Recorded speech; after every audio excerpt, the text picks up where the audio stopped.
Thank you speaker sir. ఇది మా నియోజకవర్గ సమస్య సార్. మేడం గారు హాస్టల్స్ గురించి, స్కూల్స్ గురించి చాలా విషయాలు చెప్పిండ్రు. నిన్న మా నియోజకవర్గంలో జ్యోతిరాజ్ పూలే హాస్టల్, బీసీలకు సంబంధించిన హాస్టల్లో 6వ తరగతి చదువుకునే ఒక విద్యార్థి మరి బాత్రూంలోకి వెళ్ళి తాడు తీసుకుపోయి ఉరేసుకొని మరి ప్రాణాయ పరిస్థితిలో ఇప్పుడు హాస్పిటల్ అడ్మిట్ అయ్యిండు నీలోఫర్లో. 2 రోజుల నుంచి కోమాలు ఉన్నాడు అధ్యక్ష. ఈ రోజే నిన్న రాత్రి సృహలోకి వచ్చిండు. నేను నిన్న హాస్టల్కి విజిట్ చేసిన. ఏమైంది బాబు, మరి ప్రిన్సిపాల్ని అడిగితే ప్రిన్సిపాల్ లేరు, ఎవరు లేరు సార్. మాకు అడిషనల్ కలెక్టరు, ఆర్డీఓ గారు, కలెక్టర్ గారు ఈ విషయం బయటకు పొక్కకుండా చూసుకోవాల్సిన బాధ్యత మీదే అని చెప్పి ప్రెషర్ వేసింది సార్. మేమేం చెప్పలేకపోయినాం మీకు.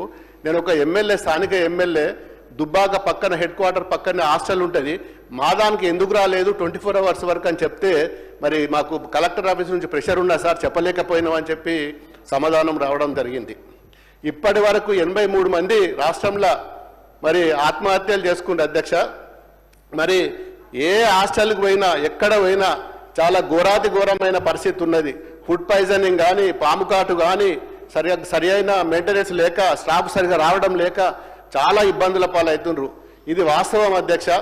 నేను ఎక్కడ కాన్స్టిట్యున్సీ పోయినా, నేను ఎంపీగా ఉన్నప్పుడు కానీ ఇప్పుడు కానీ ప్రతి మండలంలో ఎక్కడ హాస్టల్ ఉన్నా కానీ విజిట్ చేస్తుంటే, మరి గతంలో కూడా చేసినా, ఈ సంవత్సరం నుంచి కూడా ఏ హాస్టల్లో విజిట్ చేసినా కానీ పరిస్థితులు తలకిందులైన అధ్యక్ష.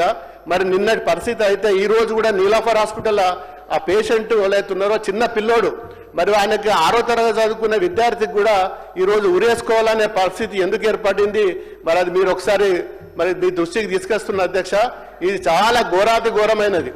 ఎందుకంటే దీన్ని మరి బయటకు పొక్కకుండా కూడా అధికారులు ఎందుకు మరి అధికారుల మీద ఎందుకు ప్రెషర్ వేస్తున్నారు, అధికారులు ఎందుకోసం దీన్ని ఆపింది అనేది కూడా మరి చెప్పాల్సిన అవసరం ఉన్నది. ఆగమేఘాల మీద మంత్రులు ఇన్వాల్వ్ అయ్యి మరి దాన్ని నిమ్స్ హాస్పిటల్కి పంపించి, యశోదకు పంపించి, మరి చివరికి నీలోఫర్ హాస్పిటల్లో ఈరోజు ట్రీట్మెంట్ అవుతుండు. 3 రోజుల నుంచి కోమాలు ఉన్నాడు అధ్యక్ష ఆ పిల్లవాడు. ఎక్కడ కూడా వార్త రాకుండా మరి గవర్నమెంటే మరి హాస్టల్లో ప్రిన్సిపాల్కు, వాళ్ళ స్టాఫ్కు చెప్పి బయటకు ఎట్టి పరిస్థితుల్లో ఈ వార్త రావద్దని చెప్పి దబాయించి మరి స్టాఫ్ను దబాయించడం అంటే ఇంతకంటే ఘోరమైన పరిస్థితి ఇంకోటి లేదు అధ్యక్ష. Thank you.